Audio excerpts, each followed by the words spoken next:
Hello, welcome to Adventure Dad. Today, I want to talk to you about camp kitchens, chuck boxes, whatever you want to call it. It's an old-fashioned, handy way to keep all of your camping gear organized. So this is version 1. Just a simple layout, rough throw together with scrap lumber, just really a proof of concept. I liked it. It worked well, kept all of our gear together. It made it really nice when you're going for a trip rather than going from a bunch of clear boxes or whatever else you're using and trying to shove everything together. Just to have it set up, ready to go. This side here held my Coleman camp stove, and then I could also stack 4 Coleman green bottles in here. And I had plenty of room in here for my Dutch ovens, spices, boiling accessories, but it was too big. It's just too big, too heavy. So let me show you what I came up with. Version 1, really cool. Both sides folded down. Allowed this dual cooking option. It was pretty handy, but it was too big and too cumbersome to move by myself. Ta-da! This is V2. This is the camp kitchen we designed to put into our camper trailer. The idea being that we have our camper kitchen all set up for the 5 of us or more, all of our cooking gear, basic candy bars spices, in the freezer, anything that you want to keep cool. Whatever. And then this can come and go out of the trailer. So we have a spot for it to go in the trailer. When we're camping in the trailer, we can take all this stuff out and put it in drawers so it's real easy to access. But otherwise, this just stays in the trailer, great spot. And if we go on a trip where we're not using the trailer, we can take this out, just toss it in the back of the truck, treat it like any other camp kitchen. So here is what is inside our camp kitchen. And it holds quite a bit of stuff. Now right now I have it jam-packed like I would if I were gonna toss it in the back of a truck and take it somewhere.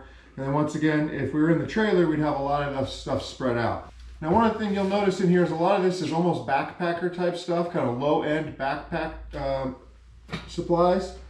And one of the reasons for that is it's very compact. We could have filled this with extra kitchen gear, stuff we bought, used stuff, but very bulky. So we went for the lower end of the backpacking supplies, mainly just so it was all compact and fit together.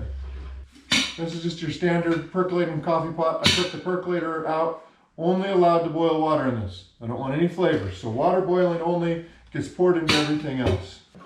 Now we do have all of our appliances set up to run gas from the RV, but just in case we can always run a green cylinder. So all of ours very flexible. This is set up for quick release with a propane tank, but in case we need to, very easy for us to swap. So I always carry an extra green propane. There's only 5 coffee cups right now. We generally carry 6 coffee cups. So we have 8 services, I guess is what you'd call it, but we just carry a couple coffee cups. Here's a GSI coffee maker. This is a GSI pour-over coffee maker. Really nice compact unit, and it keeps your coffee warm. Really like this unit. This is a little fire starter cheater I have. So when you need to start a fire, they used to sell these. This hooks up to a Coleman green canister, and then you can adjust the flame that comes out of here. Real nice for starting fires without having to split too much wood. Of course, we have our aluminum foil. 2 cutting boards. We carry a nicer cutting board inside the trailer, but these are just our real basic ones. Let me see in here. Anything else? So we have olive oil, ghee. Both these are pretty stable as far as heat stability, so we're able to leave these in here. And then maple syrup. We've decided maple syrup's our sugar of choice. I don't really carry any other sugar now. Maple syrup works great. In case there's an emergency, we dig into our Spork Bag. Kids love Sporks. I love Sporks. Here's one item I don't leave home without. I purchased this at Smart Food Service. This is an instant read meat thermometer. It's not as nice as the one I use at home, but for $20, it works great.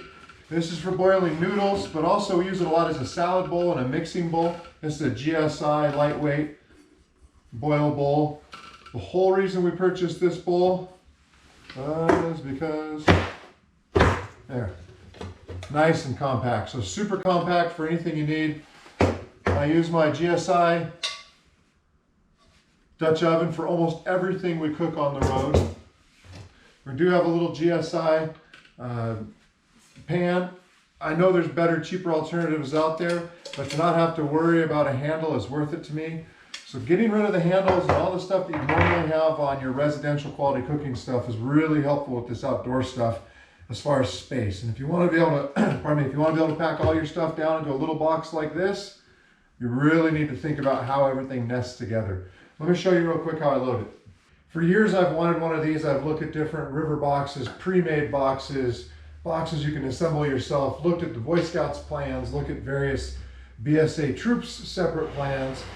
As I did my research, I looked at a lot of the more advanced camp stoves, ones where they fold out and all the parts come out and they have sliders and stuff built in.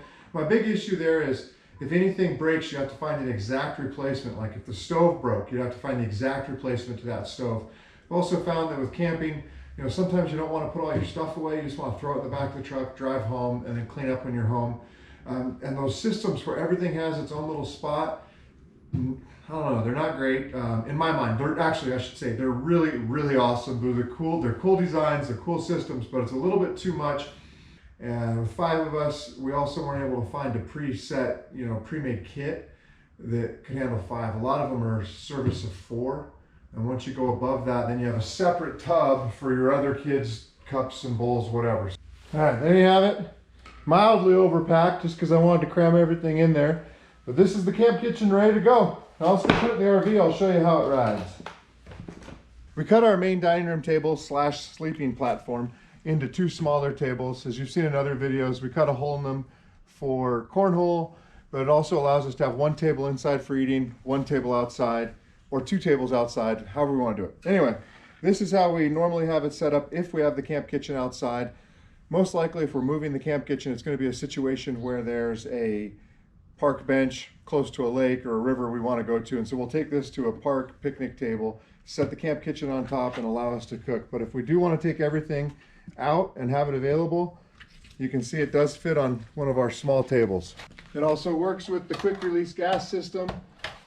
So the gas system can come in and out of the trailer. We can move it around and cook wherever we want. That's why we went with this propane cylinder here. It's a marine application cylinder, a little bit lighter than a standard steel cylinder, about the same price. So that's why we went with that. But you can see a nice small camp kitchen allows us plenty of room to cook on a small table. Also gives us additional workspace up here if we need it.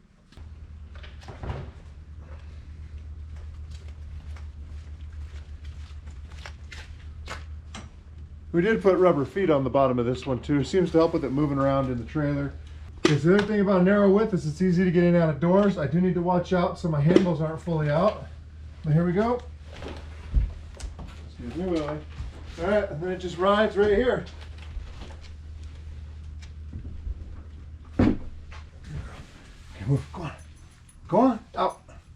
Good girl. Okay, here's the camp kitchen.